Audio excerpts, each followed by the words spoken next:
कर्म देता झाले, कर्मा देता झाले, प्रयत्न करिता काही न झाले। चौघे पुत्र दशरथा, मृत्यू समयी काही नवता। कृष्णा सारिखे वैभव, बंदी शाळेत वसुदेव। चौघे पुत्र दशरथा, मृत्यू समयी काही नवता। तुका म्हणे कर्म रेखा, कदा न चुके ब्रह्मादिका। चौघे पुत्र दशरथा, मृत्यू समयी काही नवता। पांडुरंगा करू, पांडुरंगा करू प्रथम नमन। पांडुरंगा करू, पांडुरंगा करू प्रथम नमन। पांडुरंगा करू, पांडुरंगा करू प्रथम नमन। पांडुरंगा करू, पांडुरंगा करू प्रथम नमन। दुसरे चरण संताचिया, दुसरे चरण संताचिया, दुसरे चरण संताचिया, दुसरे चरण संताचिया। त्यांच्या कृपादाने, त्यांच्या कृपादाने कथेचा विस्तार। त्यांच्या कृपादाने, त्यांच्या कृपादाने कथेचा विस्तार। चरण संताचिया, दुसरे चरण संताचिया, दुसरे चरण संताचिया, दुसरे चरण संताचिया। त्यांच्या कृपादाने, त्यांच्या कृपादाने कथेचा विस्तार। त्यांच्या कृपादाने, त्यांच्या कृपादाने कथेचा विस्तार। पांडुरंग करू प्रथम नमन, दुसरे चरण संताचिया, त्यांच्या कृपादाने कथेचा विस्तार।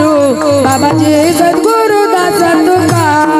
पांडुरंग करू प्रथम नमन, दुसरे चरण संताचिया, त्यांच्या कृपादाने कथेचा विस्तार। बाबाजी सद्गुरु दास तुका। दास तुका। पांडुरंगा करू प्रथम नमन, दुसरे चरण संताचिया, त्यांच्या कृपादाने कथेचा विस्तार। बाबाजी सद्गुरु दास तुका। कैलास राणा शिवचंद्र मोळी, फणींद्र माता मुकुटी जळाळी। कारुण्य सिंधू भव दुःख हारी, तुझ विन शंभो मज कोण तारी। नमो ज्ञानेश्वरा, नमो ज्ञानेश्वरा, नमो ज्ञानेश्वरा, नमो ज्ञानेश्वरा। नमो ज्ञानेश्वरा, नमो ज्ञानेश्वरा, नमो ज्ञानेश्वरा, नमो ज्ञानेश्वरा। नमो ज्ञानेश्वरा, नमो ज्ञानेश्वरा, नमो ज्ञानेश्वरा, नमो ज्ञानेश्वरा। नमो ज्ञानेश्वरा, नमो ज्ञानेश्वरा, नमो ज्ञानेश्वरा, नमो ज्ञानेश्वरा। निवृत्ती उदर सोपान देवा,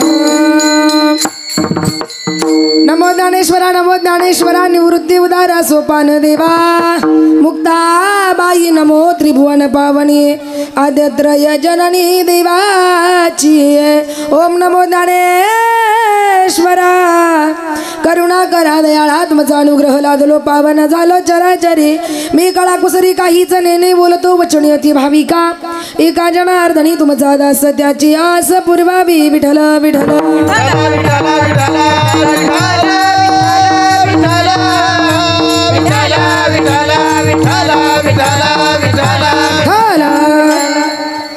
कर्म देता झाले प्रयत्न करिता काही न चाले चौघे पुत्र दशरथा मृत्यू समयी काही नवता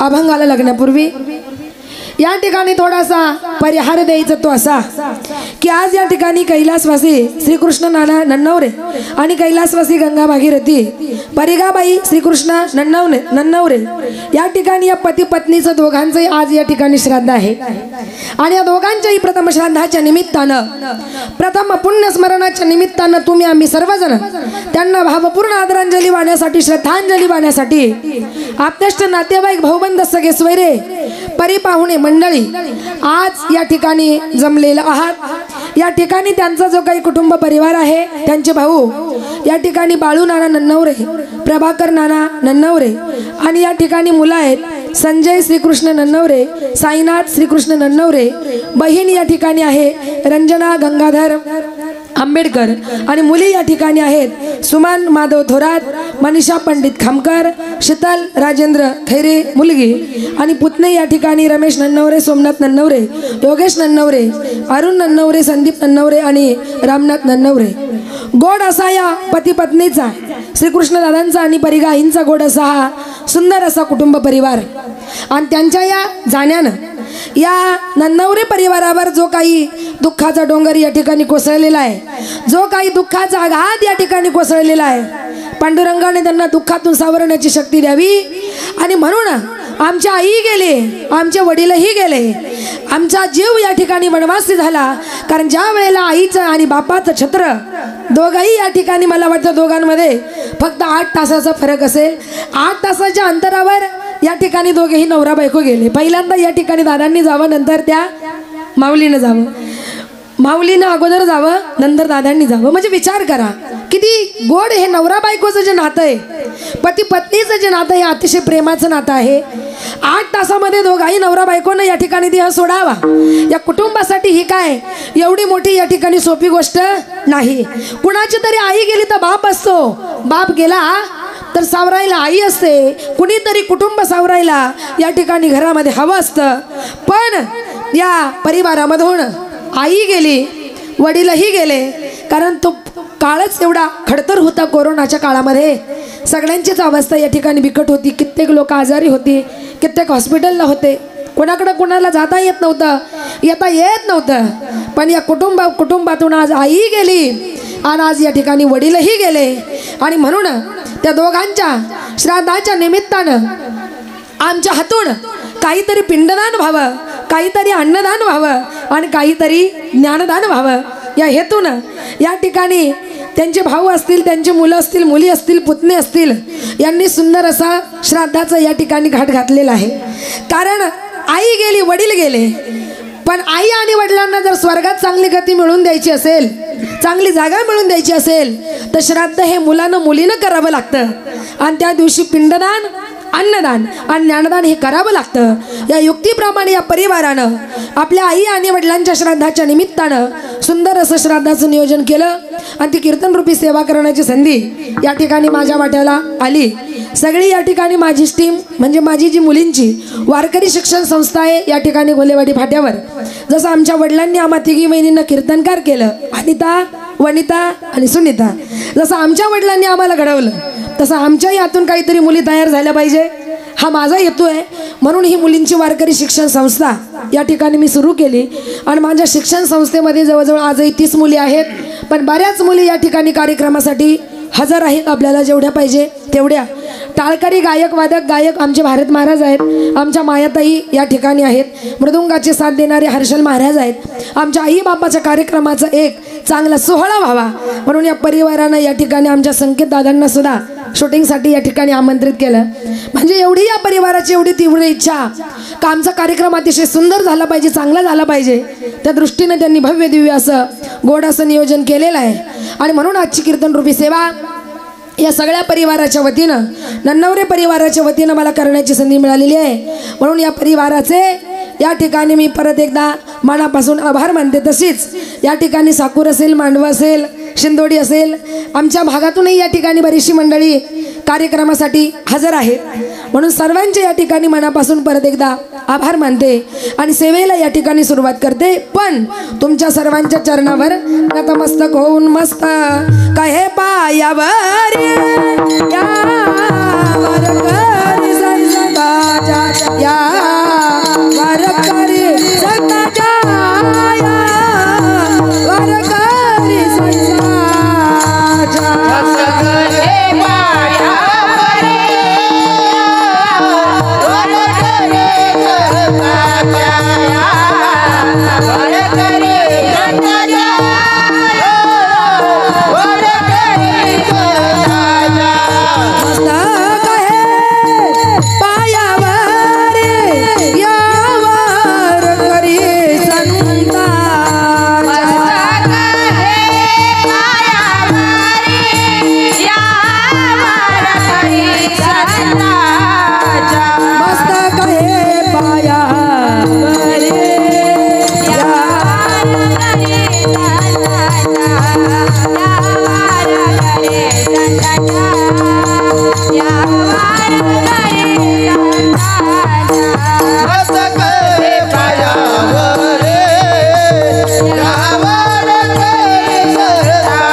मस्तक हे पायावरिया वार करी संताच्या. म्हणून तुम्हा सर्व संतांच्या चरणावर नतमस्तक होऊन सेवेला सुरुवात. आजच्या या कीर्तन रूपी सेवेसाठी निवडलेला अभंग संत सम्राट वैराग्याचे मूर्तिमंत पुतळे वारकरी संप्रदायाचे कळस विश्ववंदनीय श्रीमंत जगद्गुरु तुकोबारायांचा 4 चरणाचा कर्माचं महत्त्व सांगणारा, कर्म हे कुणाला चुकत नाही आणि कुणाला चुकलं नाही त्याची उदाहरणं देणारा गोड असा अभंग या ठिकाणी सेवेसाठी घेतलेला आहे. विठाला विठाला विठाला विठाला विठाला बघा, 2 मिनिटांमध्ये मी तुमच्या समोर या ठिकाणी अभंगाचा सरळ भावार्थ म्हणते. या अभंगाद्वारे तुकोबाराय म्हणतात, कर्म देता झाले प्रयत्न करिता काही न चाले. कर्मासमोर कुणाचं काही चालत नाही. जसं कर्म आहे तसं प्रत्येकाला भोगावं लागतं. मग काही जण म्हणतील, महाराज आमचं कर्म असं असेल तर आम्ही कर्म बदलण्याचा प्रयत्न करतो. तुम्ही किती कर्म बदलायचा प्रयत्न करा, पण माणसाचं कर्म माणसालाही चुकत नाही. तुम्हाला आम्हाला चुकलं नाही यामध्ये नवल नाही. दुसऱ्या चरणामध्ये वर्णन केलं, 4 पुत्र दशरथा मृत्यू समय काही नवता. दशरथ राजाला किती मुलं होते? 4 मुलं होते. पण मृत्यूच्या वेळेला एकही मुलगा हजर नव्हता. का नव्हता? कारण त्यांनी तसं कर्म केलं होतं. मग असं दशरथ राजानं काय कर्म केलं होतं का मृत्यूच्या वेळेला एकही मुलगा हजर नव्हता? ते मी तुम्हाला पुढे अभंगामध्ये सांगेनच. कृष्णासारिखे वैभव बंदी शाळेत वसुदेव. एवढे मोठे भगवान श्रीकृष्ण परमात्मा, ज्याच्या सत्तेशिवाय वेद बोलत नाही, ज्याच्या सत्तेशिवाय सूर्य चालत नाही, त्या श्रीकृष्णाचा जन्म कुठे झाला? बंदी शाळेमध्ये, बंदिवासामध्ये. का झाला? कारण कर्म तसं होतं. जसं कर्म देवानी केलं तसं त्यांनाही चुकलं नाही. आणि म्हणून तुकोबाराय सांगतात, तुम्हाला आम्हाला काय, या सृष्टीची निर्मिती जे ब्रह्म विष्णू महेश करतात त्या ब्रह्मदेवाला सुद्धा कर्म चुकलं नाही. तुम्हाला आम्हाला ते चुकणार नाही. तुका म्हणे कर्म रेखा कदा न चुके ब्रह्मादिका. हा झाला अभंगाचा सरळ भावार्थ. विठाला विठाला विठाला विठाला विठाला विठाला विठाला विठाला विठाला विठाला विठाला विठाला. बघा, बघा, श्राद्धाच्या निमित्तानं गोड असं कार्यक्रमाचं आयोजन नियोजन या मुलांनी या ठिकाणी केलंय आपल्या आईसाठी, आपल्या वडिलांसाठी. आज या घरातली आई गेली, या घरातला बापही गेला. आई म्हणजे काय, बाप म्हणजे काय? आई म्हणजे मंदिराचा उंच कळस, अंगणातील पवित्र तुळस, अभंगात गुणगुणावी अशी संत वाणी, वाळवंटात प्यावे असे थंड पाणी, आरतीत वाजवावी अशी लयबद्ध टाळी, आणि वेदनेनंतरची पहिली आरोळी, तिला जीवनामध्ये आई म्हणतात.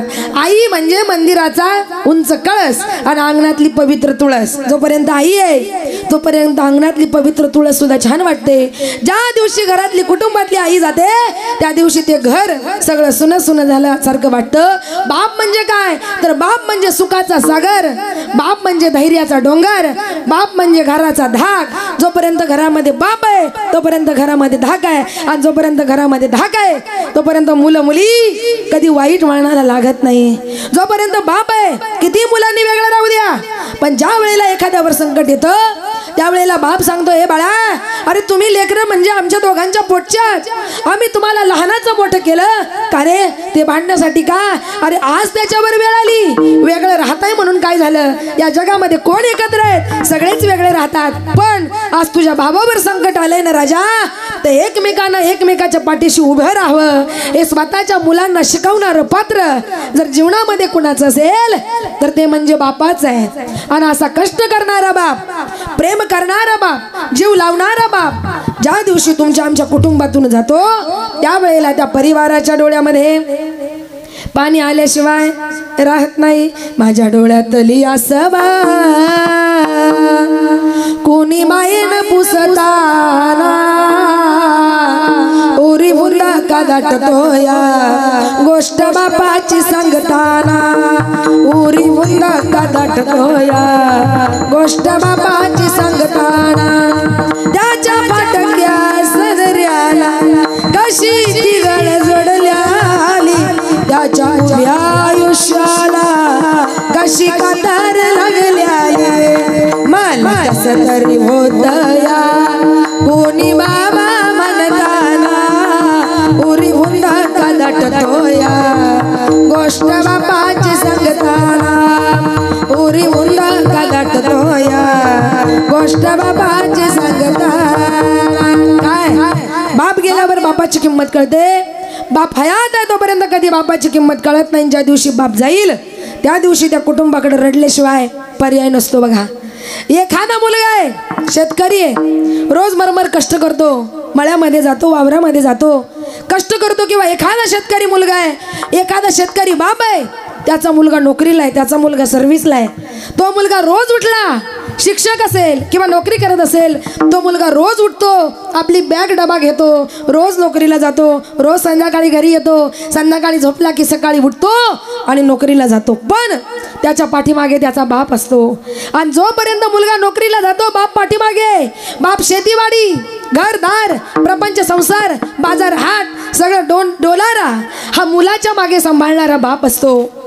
त्या मुलाला कुठलं टेन्शन नसतं, त्या मुलाला कुठली काळजी नसते, काही नाही. त्यावेळेला त्या ठिकाणी बघा त्या मुलाच्या डोळ्यामध्ये पाणी येतं का माझा बाप जोपर्यंत माझ्या कुटुंबामध्ये होता मला कधी बाजार हाट आणायची गरज पडली नाही, कधी माझ्या लेकरांना मला जवळ घेऊन बसण्याची गरज पडली नाही. कारण नातवंड आजोबा आजीचे इतके लाडके असतात, इतके लाडके असतात, इतके लाडके असतात का आजोबा आजी इतकं नातवंडाचं लाड सुद्धा कोणी करत नाही. त्या घरामध्ये लाड करणारे नातवंडाचे आजी आजोबा असतात. आणि आजी आजोबा जर असेल ना तर त्या बापाला मुलाकडे फार लक्ष द्यायची गरजही पडत नाही. का? माझा बाप माझ्या कुटुंबाची काळजी घेतोय. तो मुलगा सर्व्हिसला गेला, पाठीमागे बाजार हाट सगळं करत असतो तो बाप. आणि एखाद दिवशी त्या बापाची धावपळ त्याच मुलानं पाहावी. त्यावेळेला तोच मुलगा म्हणतो, का हो बाबा, आज तुमची फार धावपळ चालली, आज मी कामावर जात नाही, आज मी घरी राहतो, तुम्हाला मदत करतो. तो मुलगा म्हणतो, बाबा मी घरी राहतो. बाप म्हणतो, हे बाळा, अरे या पोराची, या बापाची रोजची धडपड आहे आणि रोजचंच काम आहे, तू काय माझ्याकडे लक्ष देऊ नको. अरे शेतीवाडी, घरदार ही माझी रोज अशीच पळापळ असते, तू टेन्शन घेऊ नको, तू काळजी करू नको, तुझी नोकरी तू सांभाळ. जोपर्यंत हा बाप आहे ना तोपर्यंत बाजार हाट, कुणाचं लग्न कार्य, कुणाचं मयत, कुणाचा 10वा, कुणाचा 13वा, आणि घरामध्ये पडेल ते काम, आणि माझ्या सुनांना सगळे द्यायची जबाबदारी माझी आहे. तू अजिबात काळजी करू नको, तुझा तू नोकरीला निघून जा. मुलाच्या पाठीमागे त्या मुलांना बापाचा आधार असतो आणि जोपर्यंत बाप घरामध्ये हयात आहे आणि असतो तोपर्यंत त्या मुलाला कुठलंही टेन्शन नसतं आणि काही पाहायची गरज नसते. असा कष्ट करणारा बाप ज्या दिवशी त्या कुटुंबातून निघून जातो त्यावेळेला त्या परिवाराकडे रडल्याशिवाय पर्याय नसतो. का? बाप कष्टाचा काबाडी, बाप कष्टाचा काबाडी, कांडा उसाचा चाकतोया, कांडा उसाचा चाकतोया, स्वतः उपाशी राहतोया, भाकर पोरांना भरतोया, स्वतः उपाशी राहतोया, भाकर पोरांना भरतोया. कमीस खवाटी फाटलेलं, कमीस खवाटी फाटलेलं, सुई दोऱ्यानं शिवलेलं, सुई दोऱ्यानं शिवलेलं, माझ्या बापाच्या सदऱ्याला कसं ठिगाळ जोडलेलं, माझ्या बापाच्या सदऱ्याला कसं ठिगाळ जोडलेलं. माझ्या बापानं आयुष्यभर ठिगाळ लावून कपडे घातले. वाजवत राहा. माझ्या बापानं आयुष्यभर ठिगाळ लावून कपडे घातले पण आयुष्यामध्ये कधी कुणाला काही कमी पडू दिलं नाही. तो माझा बाप होता. दिवाळी आली, जत्रा आली, माझ्या बापानं आम्हाला सगळ्याला कपडे घेतले, पोराला घातले, पोरीला घेतले, पत्नीला घेतले, लेकीला घेतले, नातींना घेतले, सगळ्यांना घेतले. पण माझ्या बापानं स्वतःसाठी कधी नवा ड्रेस शिवला नाही. तो माझ्या कुटुंबामध्ये फक्त माझा बाप होता म्हणून वर्णन केलं. आली जतर गावाची, आली जतर गावाची, बाप तालुका जायाचा, बाप तालुका जायाचा, उधार पाधार कपड पोरांना आणायचा, उधार पाधार कपड पोरांना आणायचा. जुन्या फटक्यानं, जुन्या फटक्यानं बाप जत्रेत फिरायचा, बाप जत्रेत फिरायचा, आमच्या सुखाची चिंता बाप मनात करायचा, आमच्या सुखाची चिंता बाप मनात करायचा. पहिला काळ इतकी गरिबी, माझा बाप फाटक्या कपड्यावर फिरायचा, कपडे सारे पोरांना घ्यायचं पण स्वतःसाठी कधी नवा ड्रेस शिवला नाही की घेतला नाही. तो माझा बाप होता. काय सांगू, पूर्वीचा काळ खायला अन्न नव्हतं, प्यायला पाणी नव्हती, चूल पेटत नव्हती. लेकरांना जर काही खायला नसलं ना तर माझ्या बापानं गोणी घ्यावी, पिशवी घ्यावी आणि गावात यावं. चूल पेटत नव्हती, चूल पेटत नव्हती, दिस दिस घराला, दिस दिस घराला, पाहिली भरधान्यासाठी बाप गावात फिरला, पाहिली भरधान्यासाठी बाप गावात फिरला. पाहिली भरधान्यासाठी गावामध्ये फिरणारा माझा बाप आम्हाला कधी उपाशी पोटी झोपू दिलं नाही. माझा बाप, माझी आई किती वेळा उपाशी झोपली असेल पण आमच्या कुटुंबाला, आमच्या परिवाराला आमच्या आई बापानं कधी उपाशी झोपू दिलं नाही. ती माझी आई होती. हो, तो माझा बाप होता. असा कष्ट करणारा बाप, असा प्रेम लावणारा बाप, असा जीव लावणारा बाप, ज्या बापानं आधार दिला, ज्या बापानं आमचं लग्न केलं, ज्या बापानं आमचे मुलं सांभाळले, ज्या बापानं आमच्या लेकरांना लहानचं मोठं केलं, आमच्या लेकरांचं शिक्षण आमच्या बापानं केलं. असा कष्ट करणारा बाप. माझ्या बापाचे खायचे प्यायचे सुखाचे दिवस आले होते, माझ्या आई बापाचे खायचे प्यायचे सुखाचे समाधानाचे दिवस आले होते.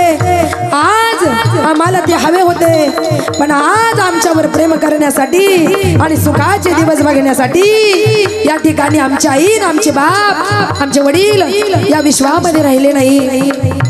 तेव्हा सर्वांच्या डोळ्यामध्ये पाणी येतं.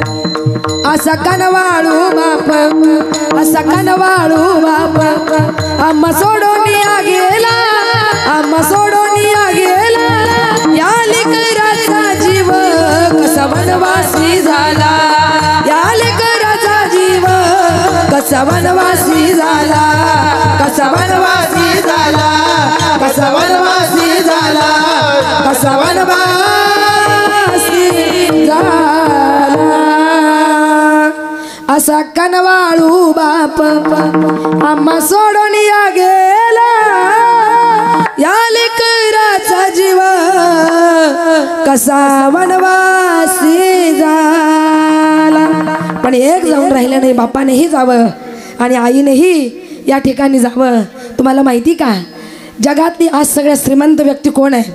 आपण म्हणतो ज्याच्याकडं राहायला बंगला आहे, फिरायला 4 चाकी गाडी आहे, सेवेला नोकर चाकर आहे, तो माणूस जगामध्ये सगळ्यात श्रीमंत व्यक्ती आहे. पण माझ्या दृष्टीनं जगातला सगळ्यात श्रीमंत व्यक्ती तो आहे का ज्याच्या घरामध्ये आज आई आहे आणि बाप आहे आणि ज्याच्या डोक्यावर आज आई बापाचा आशीर्वाद आहे. ती आज जगातली सगळ्यात श्रीमंत व्यक्ती आहे.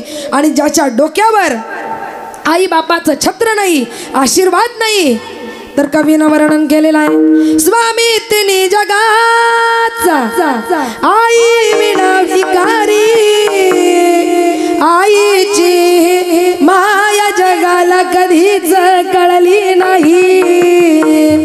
स्वामी तिन्ही जगाचा आई विना भिकारी, आईची माया जगाला कधीच कळली नाही.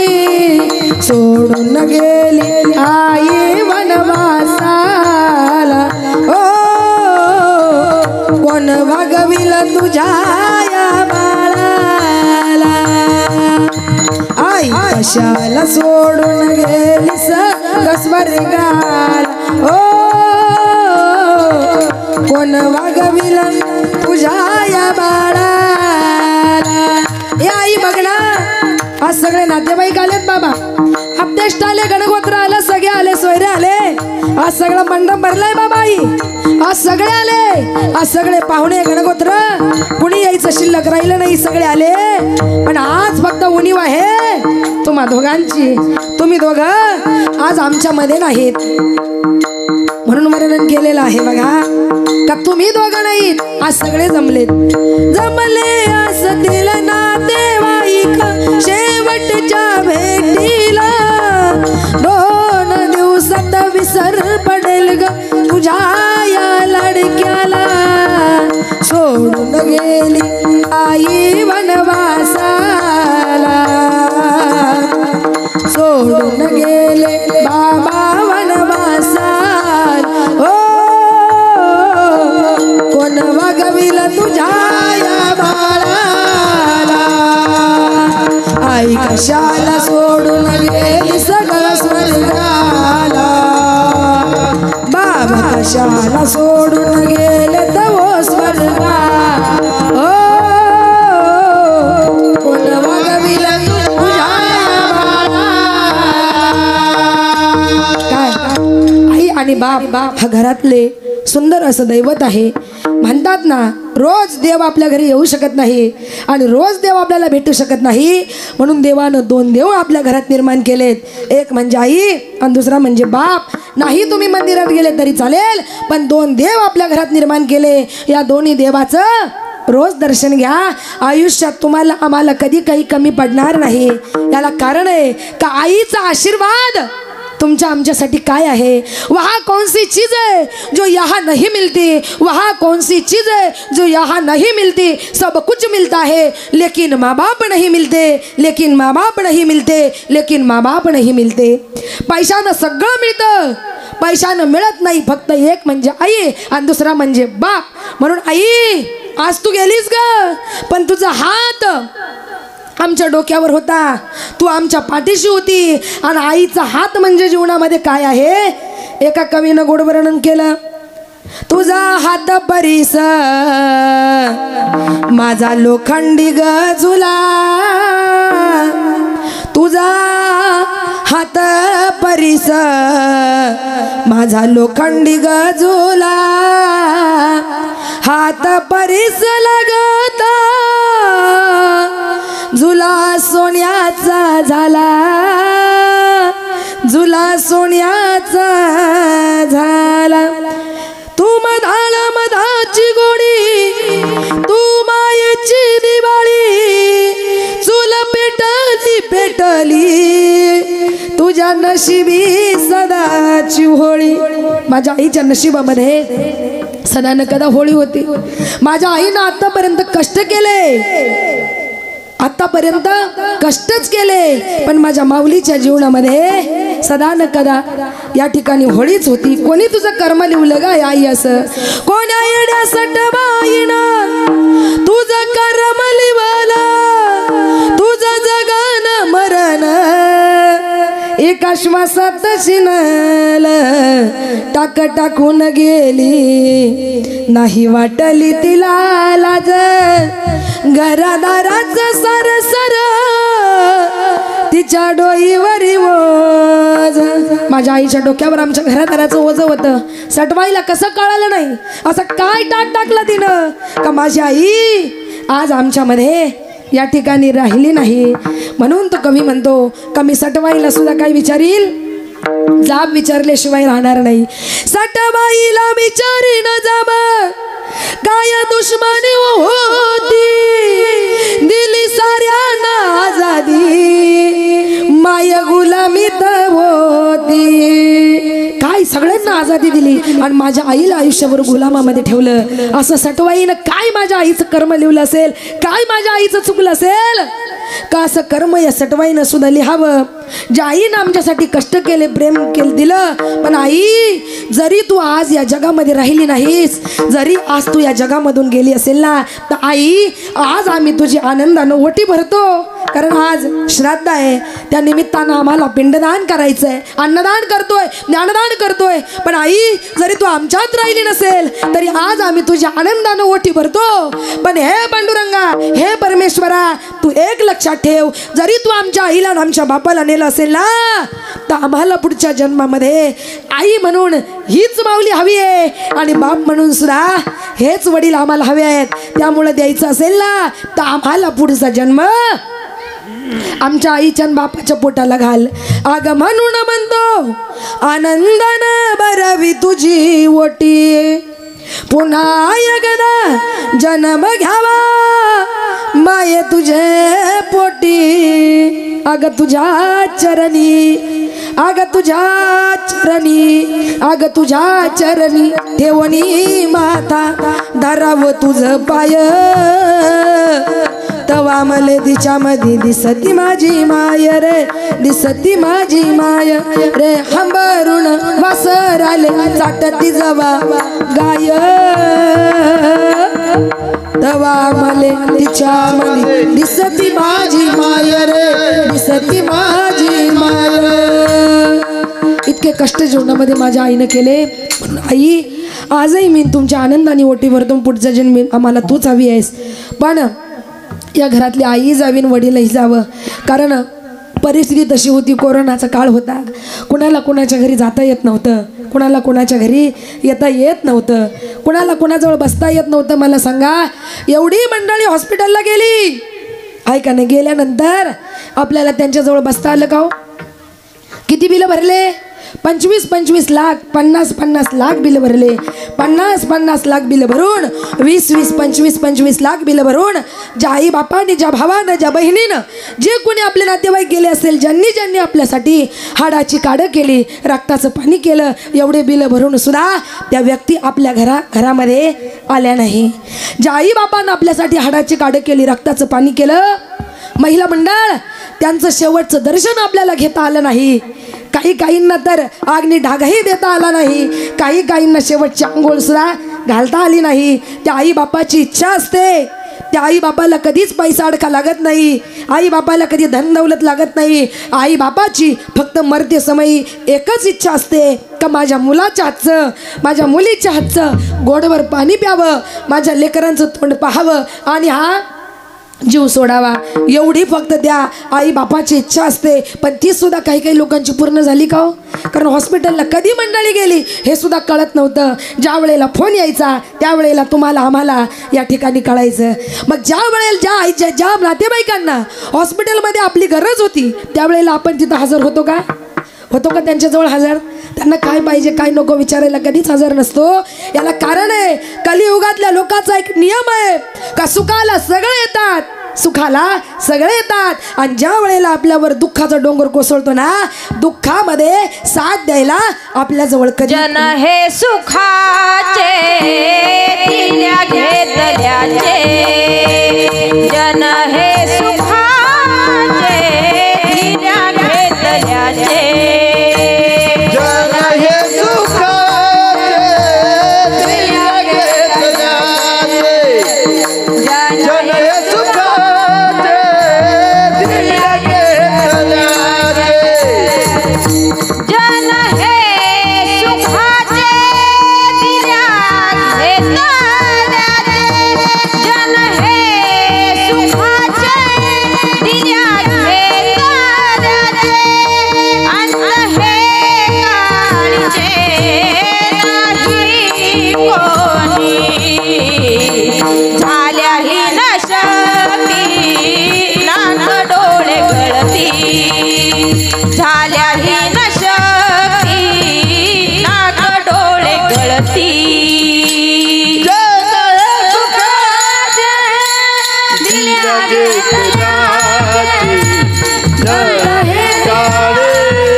कोणीच सुखाला सगळे असतात आणि दुःखाला कधीच कोणी नसतं. मग जी मंडळी आजारी पडले, जे हॉस्पिटलला होते, त्यांच्या शेजारी आपण होतो का? त्यांना काय हवंय काय नाही बघायला होतो का? कधीच कोणी नव्हतं. त्यावेळेला ती माणसं कशी गेली असतील, त्यांना काय वाटलं असेल का ज्यांच्यासाठी आम्ही सगळं केलं आज शेवटच्या क्षणी आमच्याजवळ कोणी नाही. पण कोरोनाच्या काळामध्ये आईबाप सांगत होते, बाळा आम्हाला काही झालं तरी चालेल पण तुम्ही लेकरं व्यवस्थित राहा. इतकी प्रेम करणारे आपल्याकडे फक्त आई आणि बाप आहे. मोठ्या नगरात अडकला या कोरोनाच्या पायी, गावी येशील कधी रे बाळा, वाट पाहत रे आई. साऱ्या देशात वाढला कोरोनाचा रे धोका, आठवून तुला बाळा वाढतो काळजाचा ठोका. सुने झाले घर आता, सुने झाले घर आता, मनवते लाई लाई, गावी येशील कधी रे बाळा, वाट पाहत रे आई. गावी येशील कधी रे बाळा, वाट पाहत रे आई. म्हणून एक सांगते, जगाच्या पाठीवर कुठेही राहा, वाट पाहणारं पात्र. मुंबईला राहा, पुण्याला राहा, दिल्लीला राहा, कलकत्त्याला राहा, पण गावाला वाट पाहणारे फक्त आई आणि बाप. हे दोन्ही सोडून कोणीच नसतं हो, कोणीच नसतं. म्हणून जीवनामध्ये सेवा करायची असेल तर जीवनामध्ये सेवा आई बापाची करा आणि चांगलं जीवन जगा, कर्म चांगलं करा. कारण जर कर्म चांगलं असेल तर आपलं पुढचं आयुष्य चांगलं जाईल. लोक म्हणायचे या जन्मात केलं की पुढच्या जन्मात फेडायचं, पण आता हे कलियुग आहे, इथं पुढचा जन्म घ्यावा लागत नाही. कलियुगाचा नियम आहे, तरुणपणी जे कर्म केलं ते म्हातारपणी इथं फेडावं लागतं. मग तुम्ही किती धन कमवा, किती पैसा कमवा, तुम्ही 50 लाखाचा बंगला बांधा नाहीतर तुम्ही 1 कोटीचा बंगला बांधा, 50 लाखाचा बंगलाही तुमचा नाही आणि 1 कोटीचा बंगलाही तुमचा नाही. किती धन कमवा, किती पैसा कमवा, जीवनामध्ये तो धन पैसा तुमचा आमचा नाहीच. किती धन कमवलं, किती पैसा कमवला, किती मोठा बंगला बांधला तरी गेल्यानंतर आपल्याला काही त्या घरामध्ये कुणी जाळत नाही. तर गेल्यानंतर आपलं घर कुठं असतं? पिंगळा महाद्वारी, बोली बोलू तो देखा पिंगळा महाद्वारी, पिंगळा महाद्वारी, बोली बोलू तो देखा पिंगळा महाद्वारी. पिंगळा महाद्वारे बोली बोलत देखा पिंगळा महाद्वारे, पिंगळा महाद्वारे बोली बोलत देखा पिंगळा महाद्वारे. पिंगळा महाद्वारी, बोली बोलू तो देखा पिंगळा महाद्वारी, पिंगळा महाद्वारी, बोली बोलू तो देखा पिंगळा महाद्वारी. पिंगळा महाद्वारे बोली बोलत देखा पिंगळा महाद्वारे, पिंगळा महाद्वारे बोली बोलत देखा पिंगळा महाद्वारे. डवडवीर बैल डुगडुग ऐका,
वर्णन केलं. पिंगळा महाद्वारे बोली बोलतो देखा पिंगळा महाद्वारे. काय वर्णन केलं का किती मोठा बंगला बांधा, तो बंगला तुमच्या आमच्या कामाचा नाही. किती मोठं घर बांधा, त्यात काय आपण म्हटलो आम्ही 50 लाखाचं बांधलंय, मग एखादा म्हणेल का या माणसानं बंगला बांधलाय, यांच्यासाठी बांधलाय, 50 लाखाचा बांधलाय, गेल्यानंतर आंघोळ यांना त्या 5 लाखाच्या बाथरूममध्ये घाला किंवा 50 लाखाच्या बाथरूममध्ये घाला, चालेल का हो? गेल्यावर आंघोळ कुठे? बंगल्याच्याही बाहेर, बाथरूमच्याही बाहेर, ओट्याच्याही खाली आणि अंगणात करावी लागते. याचं जाण आणि भान ठेवून वागावं. म्हणून माणसानं जीवनामध्ये चांगलं जीवन जगावं, चांगलं वागावं. कर्म हे चुकत नाही. तुम्ही आम्ही आलो कशाला? अगा कर्मी जे उरावे ते तीही सुख दुःखी फळावे आणि तया ते भोगावया यावे देहाये का. मुळात तुम्ही आम्ही आलो कशाला? कर्म भोगायला. म्हणून कर्म चुकवण्यासाठी तुम्ही कितीही प्रयत्न केले आणि काही केलं तरी माणसाचं कर्म हे माणसाला कधी चुकणार नाही. म्हणून तरुणपणी चांगलं कर्म करा, म्हातारपण चांगलं जाईल. आणि जर तरुणपणी वाईट वागले तर म्हातारपणही वाईट गेल्याशिवाय राहणार नाही. कारण जर कर्म चांगलं केलं तर जीवन चांगलं जाईल आणि कर्म वाईट केलं तर म्हातारपण तुमचं आमचं वाईट जाईल. म्हणून तुकोबाराय सांगतात का कर्म बदलण्यासाठी कितीही प्रयत्न केले तरी तुमचं आमचं कर्म जीवनामध्ये कधीही चुकणार नाही. अभंगाच्या पहिल्या कर्म देता झाले, कर्म देता झाले, कर्म देता झाले, कर्म देता झाले, कर्म देता झाले, कर्म देता झाले, कर्म देता झाले, कर्म देता झाले.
जय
चरणामध्ये कर्म देता झाले प्रयत्न करिता काही ना चाले. किती प्रयत्न केला कर्म बदलायचा प्रयत्न केला माणसाचं कर्म कधी बदलणार नाही. बघा मग दशरथ राजाला किती मुलं होते 4 पण मृत्यूच्या वेळेला एकही नव्हता. का नव्हता? राम लक्ष्मण भरत शत्रुघ्न जानकी जय बोला हनुमान की. किती मुलं होते 4 मुलं पण मृत्यूच्या वेळेला एकही नव्हता. का? कारण राम आणि लक्ष्मण वनवासाला गेले होते. भरत आणि शत्रुघ्न मामाच्या गावी आजोळाला गेले होते. मृत्यूच्या समयी पाणी पाजण्यासाठी एकही मुलगा जागेवर नव्हता. का नव्हता? मग स्वतः प्रभू रामचंद्र तर देवांचे वडील होते. ऐका नाही, स्वतः दशरथ राजा देवांचे वडील, दशरथ राजाचा मुलगा देव म्हणजे प्रभू रामचंद्र. मग देव स्वतः त्यांच्या वडिलांच्या वेळेला त्या ठिकाणी हजर नव्हते. म्हणजे प्रभू रामचंद्राला सुद्धा कर्म चुकलं नाही. कर्मे श्रीराम वनवासा गेला, कर्मे दशरथ वियोगे गेला, कर्मे रावण क्षय पावला, वियोग घडला सीता देवी, वियोग घडला सीता देवी, कर्मे श्रीराम वनवासा गेला, कर्मे श्रीराम वनवासा गेला. दशरथ राजाला 4 मुलं होते पण मृत्यूच्या वेळेला एकही नव्हता. का? मग असं काय कर्म दशरथ राजानं केलं होतं का त्यांच्या मृत्यूच्या वेळेला एकही मुलगा नव्हता? आता बारकाय नाही का? काय कर्म केलं होतं दशरथ राजानं का ज्या वेळेला दशरथ राजा सकाळी सकाळी उठले आणि शिकारीसाठी जंगलामध्ये गेले, अरण्यामध्ये गेले का दुपारी 12-1च्या सुमारास एखादं श्वापत पाणी प्यायला येईल आणि मला वाघ कोल्हा लंडगा कसली का होईना शिकार मिळेल म्हणून दशरथ राजा सकाळी सकाळी गेले. शरयू नदीच्या काठी या ठिकाणी नेम धरून बसले. घनदाट झाडी आहे, जंगल आहे, पण पुढचं काही दिसत नाहीये. आणि त्यावेळेला बघा त्याच अरण्यामधून श्रावण बाळ आपल्या आई आणि वडिलांची कावड खांद्यावर घेऊन काशीला चालले होते. बरं, श्रावण बाळाचे आई वडील महिला मंडळ कसे होते? आंधळे होते. त्यांना पुढं काही दिसत नव्हतं. कावडीमध्ये बसून श्रावण बाळ आपल्या आई आणि वडिलांना काशीला घेऊन त्याच अरण्यामधून चालले होते. दुपारचे 12 वाजले, 1 वाजला. इतका ऊन झालं होतं, ऊन फार लागत होतं. म्हणून श्रावण बाळाचे आई वडील म्हणतात, ए श्रावणा, अरे 12-1 वाजलाय, ऊनही फार लागतंय रे, ताणही फार लागते रे, आम्हाला प्यायला काय हवंय? पाणी हवंय. तेव्हा काही करून तू आम्हाला एखाद्या झाडाच्या सावलीमध्ये थोडा वेळ झोपव आणि तू आम्हाला प्यायला पाणी घेऊन ये. म्हणून श्रावण बाळानं आई आणि वडिलांना झाडाखाली झोपण्यासाठी, आराम करण्यासाठी सोडलं. स्वतः पाण्याचा कमंडलू घेतला. माझ्या आई वडिलांना तहान लागली, तिथं जंगलामध्ये फिरू लागले. पाणी पाणी करत कुठेच पाणी दिसेना. खूप फिरले आणि फिरल्यानंतर लांबून नदी पाहिली. नदी पाहिल्यावर इतका आनंद झाला श्रावण बाळाला का माझ्या आई आणि वडिलांना काय लागली? तहान लागली. किती वेळचं पाणी शोधतोय, नदी इथंच आहे म्हणून पळत पळत गेले. आनंदाच्या भरामध्ये पळत गेले. पाण्याचा कमंडलू घेतला आणि नदीमध्ये बुडवला. आणि बुडवल्याबरोबर पाण्याचा बुडबुड असा आवाज झाला. आणि आवाज झाल्याबरोबर झाडावर नेम धरून कोण बसलं होतं? दशरथ राजा बसले होते. दाट झाडी होती, समोरचं काही दिसत नव्हतं. पण ज्या अर्थी पाण्याचा बुडबुड असा आवाज येतोय त्या अर्थी कोणीतरी श्वापद पाणी प्यायला आलं असेल. कारण एवढं घनदाट जंगल आहे, सकाळपासून कुणी माणूस दिसत नाही, इथं कुणी येऊच शकत नाही. तेही कंटाळले होते, वैतागले होते, त्यांनाही भूक लागली होती, तहान लागला होता. पाण्याचा बुडबुड आवाज आला आणि आवाज आल्याबरोबर त्यांनी आवाजाच्या दिशेनं बाण सोडला. आणि बाण सोडल्याबरोबर तो बाण श्रावण बाळाच्या छातीमध्ये घुसलेला आहे. आणि श्रावण बाळाच्या छातीमध्ये नेम धरून बाण मारल्यानंतर घुसला. आणि घुसल्यानंतर श्रावण बाळ खाली पडले. आणि खाली पडल्याबरोबर हाय मेलो, कोणीतरी मला वाचवा. कोणातरी माणसाचा आवाज आहे. हे झाडावर बसलेल्या दशरथ राजानं आवाज ऐकला आणि माझ्या हातून कुणाची तरी हत्या झाली म्हणून घाई झाडावरून खाली उतरले. आणि बघतात तर श्रावण बाळ विव्हळत पडलेला आहे. कोण रे तू? मी श्रावण बाळ आहे. मी आलो होतो, माझ्या आई आणि वडिलांना तहान लागली होती, त्यांना पाणी हवं होतं. त्यांना एका झाडाखाली झोपवलंय आणि मी पाणी न्यायला आलो होतो, पण तुम्ही आता मला भान मारलाय. आता मी मरणार.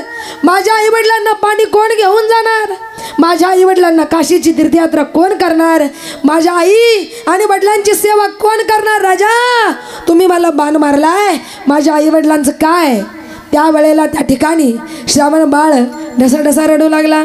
शर आला तो धावणी आला काळ, शर आला तो धावणी आला काळ, विवळला श्रावण बाळ. हे आई गे दीर्घ फोडोनी आग, तो पडला जाऊनी जोग. हे राजाच्या श्रवणी ऐकून वाणी, देहाचे झाले पाणी. शराला तो धावोनी आला काळ, विवळला श्रावण बाळ. मामा माता रे माय बाप तानेले, कावड घेऊन त्यांची काशीला रे चाललो असे तीर्थ यात्रेला. आणावया गंगेचे निर्मळ पाणी.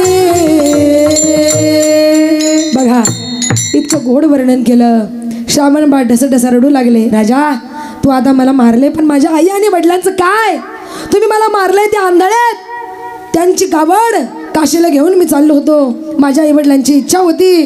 तुम्ही आता मला मारले, पण माझ्या आईवडिलांचं काय? तुम्ही एक काम करा, आता असाही मी जाणार आहे, तसाही मी मरणार आहे, पण माझ्या आईवडिलांना इतकी तहान लागली, इतकी तहान लागली, पहिल्यांदा हे पाणी घ्या आणि माझ्या आईवडिलांना पाणी नेऊन द्या. आणि जोपर्यंत माझे आईवडील पाणी पित नाही, ऐका नाही, तोपर्यंत काही बोलायचं नाही. पहिल्यांदा त्यांनी पाणी पिऊ द्या आणि मग घडलेला प्रकार सांगा.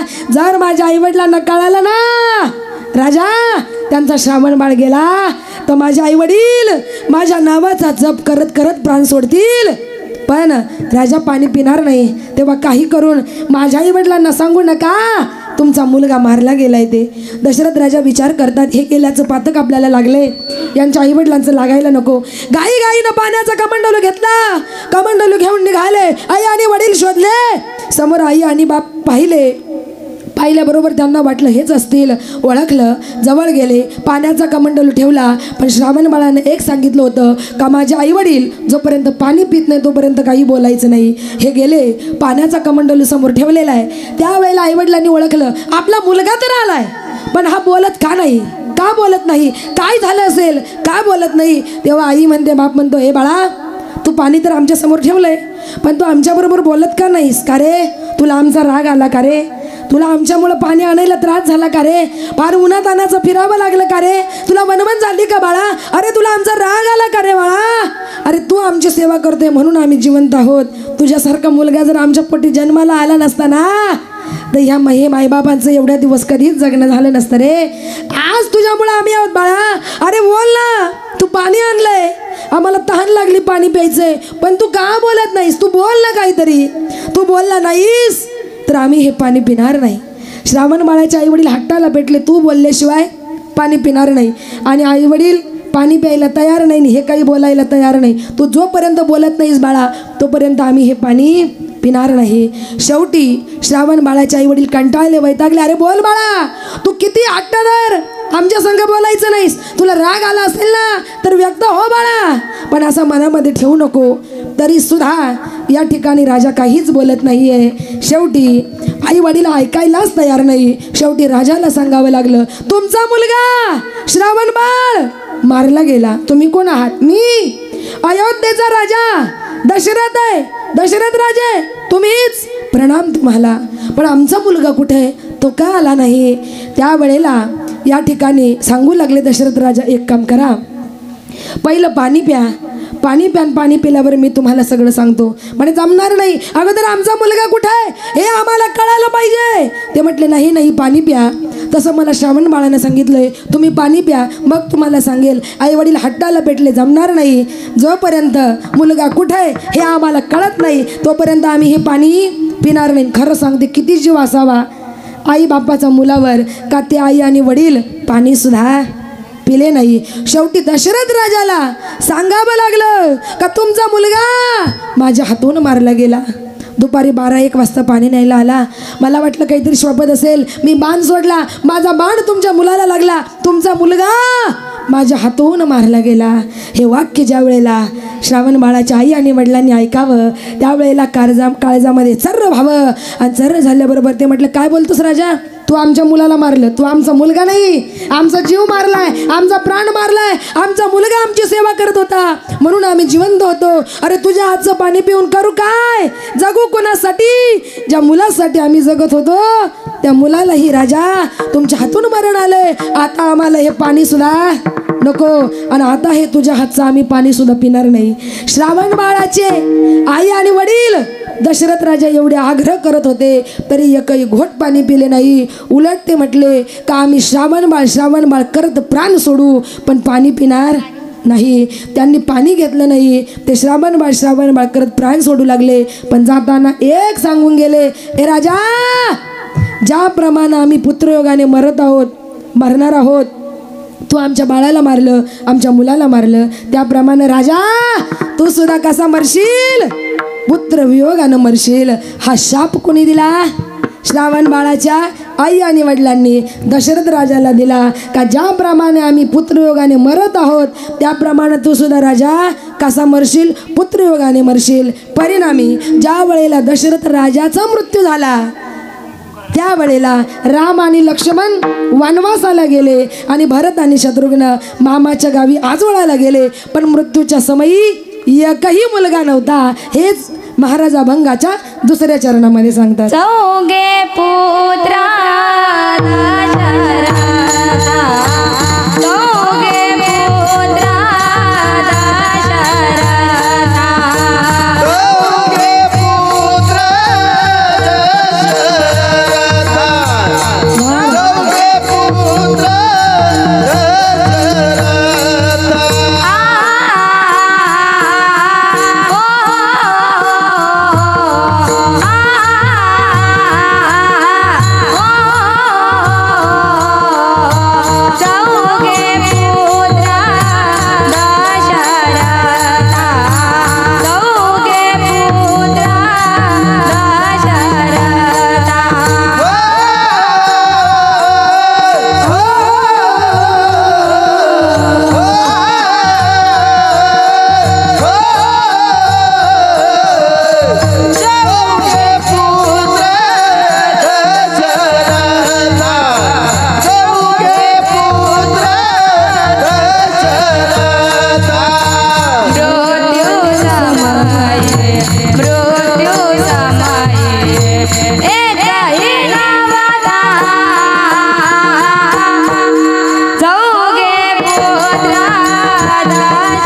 अभंगाच्या 2ऱ्या चरणामध्ये चौघे पुत्र दशरथा, मृत्यू समयी एकही नवता. किती मुलं होते? 4. पण मृत्यूच्या वेळेला एकही नव्हता. या जन्मात कर्म केलं आणि या जन्मात भोगावं लागलं. पुढचा जन्म घ्यायची सुद्धा गरज पडली नाही. म्हणून लक्षात घ्या. आणि पुढे वर्णन केलं एवढे मोठे भगवान श्रीकृष्ण परमात्मा ज्याच्या सत्तेशिवाय वेद बोलत नाही, सूर्य चालत नाही. म्या बोलविल्या वेदू बोले, म्या चालविल्या सूर्य चाले, म्या हलविल्या प्राण हले, जो जगात चालिता. एवढे मोठे भगवान श्रीकृष्ण परमात्मा, पण त्यांचा जन्म कुठे झाला? बंदीशाळेमध्ये झाला आणि बंदीशाळेमध्ये जन्म झालाच, पण का झाला, कसा झाला, याला कारण आहे का भगवान कृष्णाला सुद्धा कर्म चुकलं नाही. का ज्या वेळेला वसुदेव देवकीला भगवान कृष्णानं सोडवून आणलं त्यावेळेला भगवान कृष्णाने अनेकांचे मुलं जिवंत केले. त्यावेळेला देवकी माता म्हणते, हे कृष्णा, अरे अनेक राक्षस तुझ्या हातून जिवंत झाले, अनेक माणसं तुझ्या हातून जिवंत झाले आणि त्या दृष्ट कंसानं माझे 6 मुलं मारले, मग तू तर माझा मुलगा आहेस, तुझे एवढे भाऊ त्या दृष्ट कंसाने मारले, मग बाकीच्यांना तू जिवंत कर ना.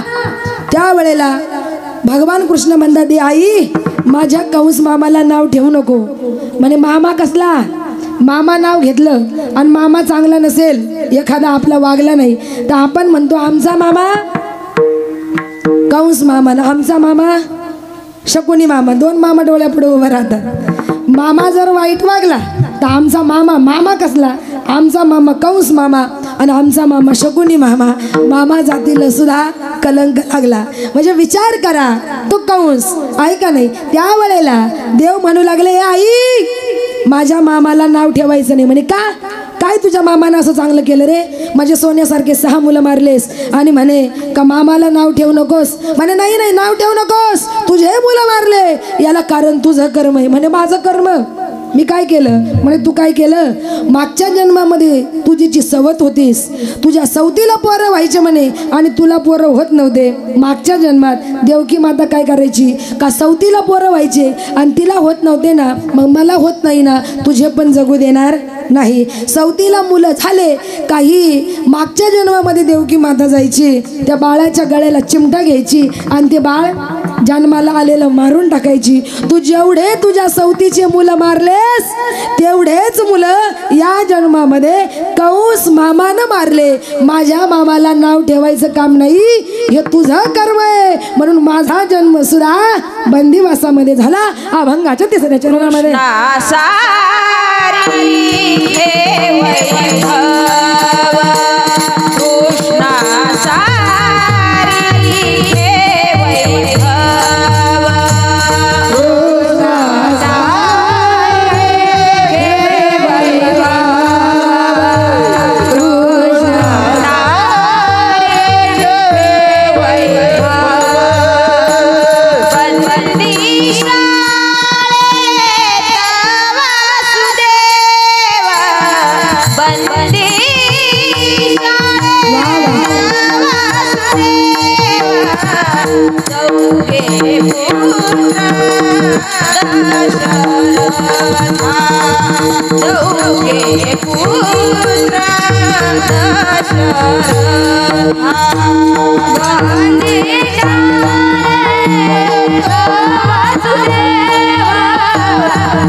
तिसऱ्या चरणामध्ये कृष्णा सारिके वैभव आणि बंदी शाळेत वसुदेव.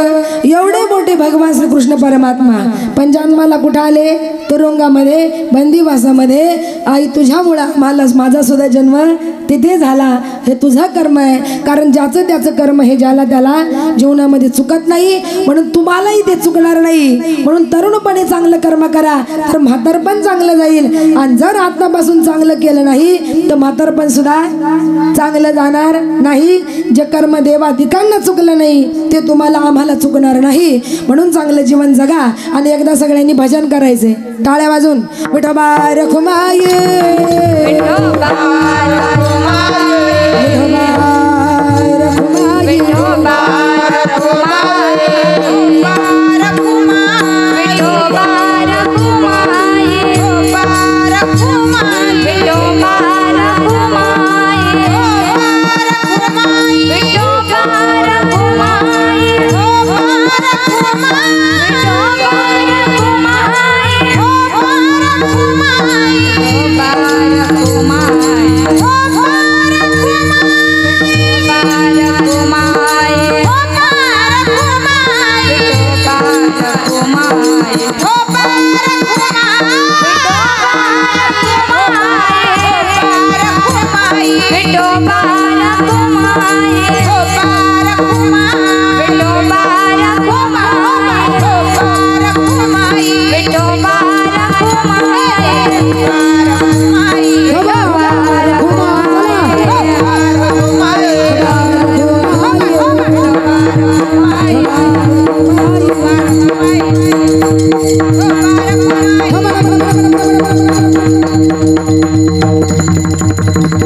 चला टाळकरी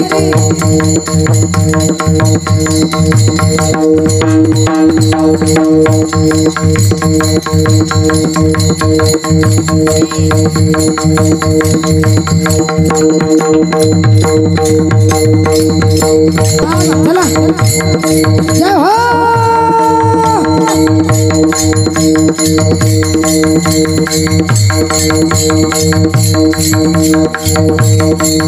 वाह वाह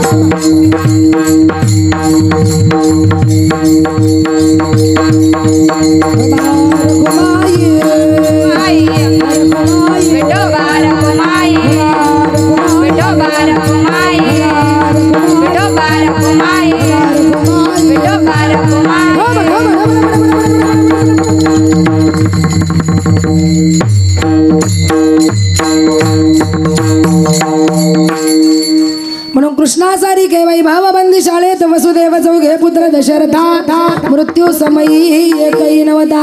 म्हणून कर्म हे देवादिकांना चुकलं नाही, तुम्हाला आम्हाला सुद्धा चुकणार नाही.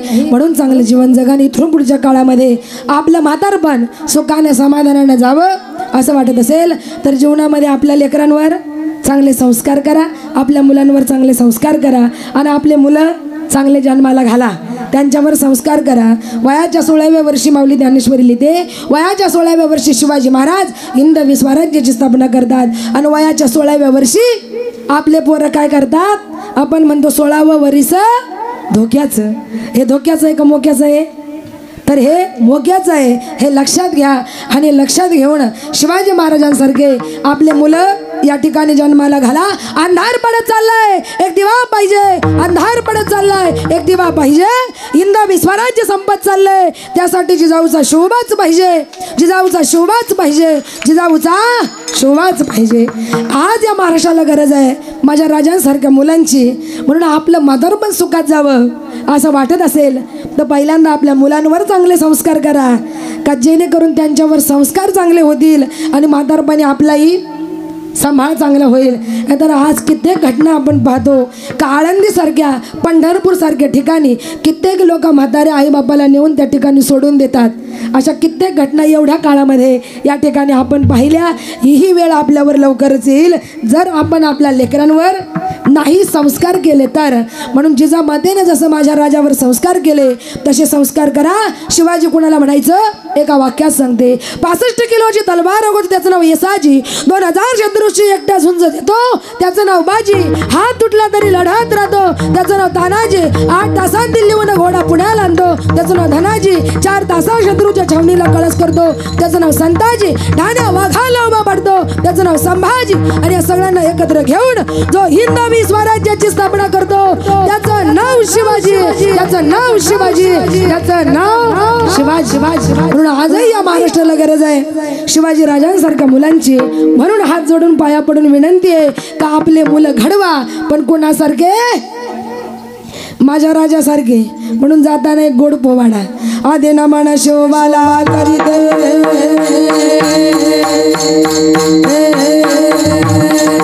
हा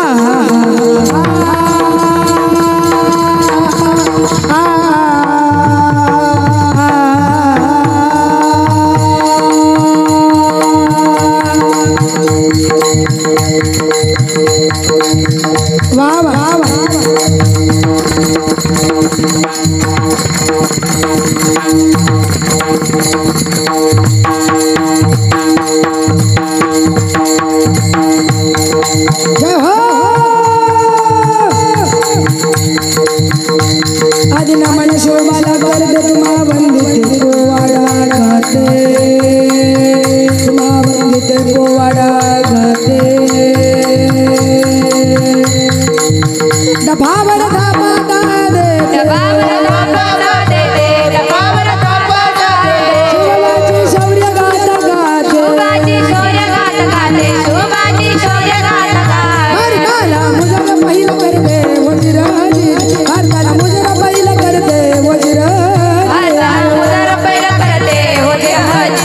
प्रार्थना मुदर बैल करते होय हजे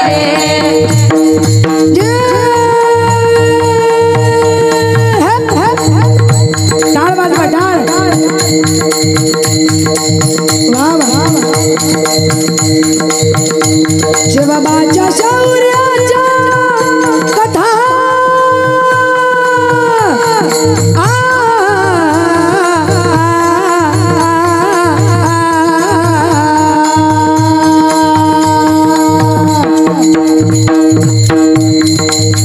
शिवबाच्या शौर्याच्या कथा सांगू किती आता एक एक कथाची भिजली एक कथाची भिजली एक कथाची भिजली शिवराजा शौर्यानं सजली शिवराजा शौर्यानं सजले शिवराजा शौर्यानं सजले रक्तानं धरणी वाय भिजली वज्रजी रक्तानं धरणी वाय भिजली वज्रजी रक्ताना धरणी माय भिजली होय हजे रक्ताना धरणी माय भिजली होय हजे रक्तानं धरणी वाय भिजली वज्रजी रक्तानं धरणी वाय भिजली वज्रजी रक्ताना धरणी माय भिजली होय हजे रक्ताना धरणी माय भिजली होय हजे मोठे मोठे सरदार किती केले त्याने घार मोठे मोठे ते सरदार किती केले त्याने घार कशी घुसती पार शिवरायाची तलवार कशी घुसती पार शिवरायाची तलवार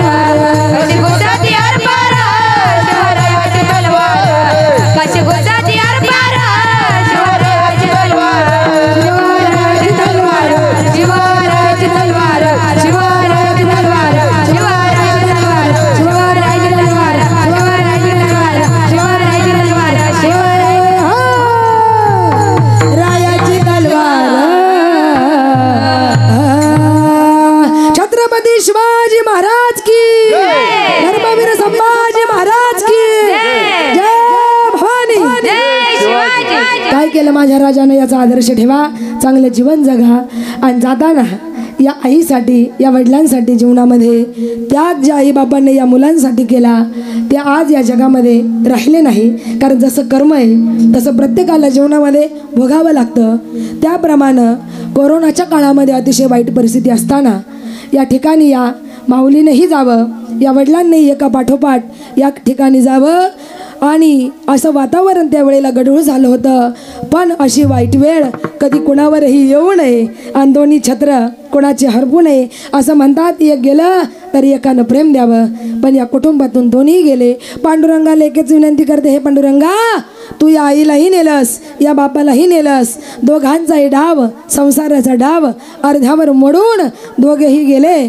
पण या कुटुंबातून आई गेली आणि बापाही गेला म्हणून जाताना एक सांगते का या कुटुंबाला इथून पुढे आई म्हणूनही हाका मारता येणार नाही आणि बाबा म्हणूनही हाका मारता येणार नाही कारण हाक मारण्यासाठी आमची आई आणि आमचे वडील या जगामध्ये राहिले सोडून या गेली आई आम्हाले कराला सोडून या गेले बाबा आम्हाले कराला आई आई आई हाका मारू मी कुणाला बाबा बाबा बाबा हाका मारू मी कुणाला आई आई आई हाका मारू मी कुणाला बाबा आमच्यासाठी कष्ट केले फार आई आमच्यासाठी कष्ट केले फार सोडून या गेली आई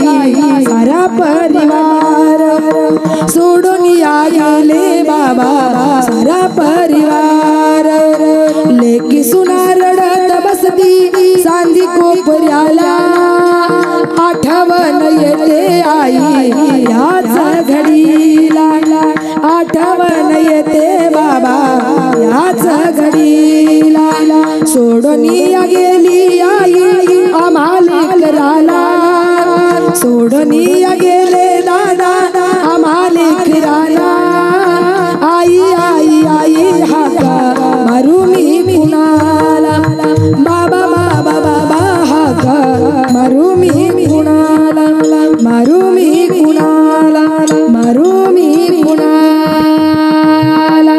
दोघांचे छत्र या ठिकाणी आमचं हरपून गेलं. आमचे सुखाचे दिवस बघण्यासाठी आमचे आई वडील या विश्वामध्ये राहिले नाही, पण पांडुरंगा जरी आमचे आई वडील राहिले नाही तरी त्यांच्या श्राद्धाच्या निमित्तानं आज आम्ही पिंडदान अन्नदान ज्ञानदान केलंय बाबा.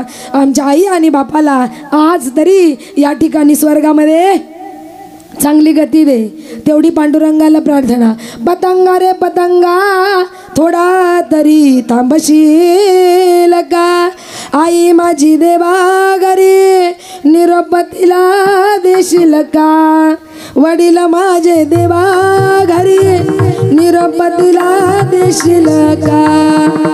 आम्हा नाही जगी बापा आम्ही काय केले बापा, आम्हा नाही जगी बापा आम्ही काय केले बाप. तळहाताचा पाळण केला नेत्राचा तो दीप दाविला, सुखाचा तो दिवस पाहण्या बाप आमचा हरपला, सुखाचा तो दिवस पाहण्या आई आमची हरपली. पतंगा रे पतंगा थोडा तरी थांबशील का, आई माझी देवा घरी निरोप तिला देशील का. गडबड झाली परत पावसाचं वातावरण झालंय, फार वेळ लावणं आता मला उचित वाटत नाही, म्हणून या ठिकाणी मी आवरून घेण्याचा फास्ट प्रयत्न करते. चांगलं जीवन जगा, आई बाबाची सेवा करा. आणि एक सांगते, या घरातली आई गेली बापही गेला, बहीण भावाचं नातं चांगलं जपा. ज्या घरातली आई जाते ती बहीण त्या घरातली आई होते, त्या मुलांची आई ती बहीण होते. बहीण भावाचं नातं जीवनामध्ये जपा आणि वडील गेल्यानंतर भावानं त्या मुलीचा बाप बनण्याचा प्रयत्न करावा. ही नाती चांगली जपा. आणि या आईसाठी या वडिलांसाठी मी शेवट करून घेते. आई माझी माईचा सागर दिला दिले जीवना आकार, तळपत्या उन्हात रखरखत्या रानात राहिलीस माझ्यासाठी तू ग कष्टाच्या घामात. कधी मिळेल मुठभर घास, कधी घडे तिला उपवास, ओल्या मातीतून चालताना तुडविले काट्याचे फास. आई माझी माईचा सागर दिला तिने जीवना आकार. म्हणून हे पांडुरंगा या माझ्या आई बापांना फार कष्ट केले, त्यांना या ठिकाणी चांगल्या स्वर्गामध्ये तू चांगली गती द्यावीस, जागा द्यावीस, एवढीच पांडुरंगाच्या चरणी प्रार्थना. तुका म्हणे कर्मरेखा कदा न चुके ब्रह्मादिका, चौघे पुत्र दशरथा मृत्यू समयी एकही नवता. म्हणून सर्वांनी गोड साथ दिली. परत एकदा सर्वांचे आभार. पावसाचं वातावरण झाले, जेवणही झाले पाहिजे, एवढं मोठं अन्नदान त्यांनी केलंय, एवढा समाज जमलाय, त्यामुळं फार वेळ घालण्यामध्ये अर्थ नाही. आमच्या मुलींनी गोड साथ दिली. तुम्ही सर्वांनी शांत चित्तानं एवढ्या पावसाच्या गडबडीमध्ये तरीसुद्धा शांत चित्तानं सेवा बसून ऐकली. काही कागद बांधला, एकदम 2 मिनिटांमध्ये सगळं नियोजन करून परत आहे तशी पब्लिक या ठिकाणी बसली. सगळ्यांचे परत एकदा मनापासून आभार मानते आणि झालेली सेवा त्या भगवंताच्या चरणी अर्पण करून सेवेला आपल्याला पूर्ण विराम द्यायचा आहे. फक्त एकदा हात वर करा, शेवटचं भजन. ज्ञानोबा माऊली तुकाराम, जय ज्ञानोबा माऊली तुकाराम, ज्ञानोबा माऊली तुकाराम, जय ज्ञानोबा माऊली तुकाराम, ज्ञानोबा माऊली तुकाराम, ज्ञानेश्वर माऊली तुकाराम, ज्ञानोबा माऊली तुकाराम, ज्ञानेश्वर माऊली तुकाराम, ज्ञानोबा माऊली तुकाराम, जय ज्ञानोबा माऊली तुकाराम, ज्ञानोबा माऊली तुकाराम, जय ज्ञानोबा माऊली तुकाराम, ज्ञानोबा माऊली तुकाराम, जय ज्ञानोबा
की माऊली ज्ञानेश्वर महाराज की जगद्गुरु तुकाराम महाराज की बोलो रे भाई सब संत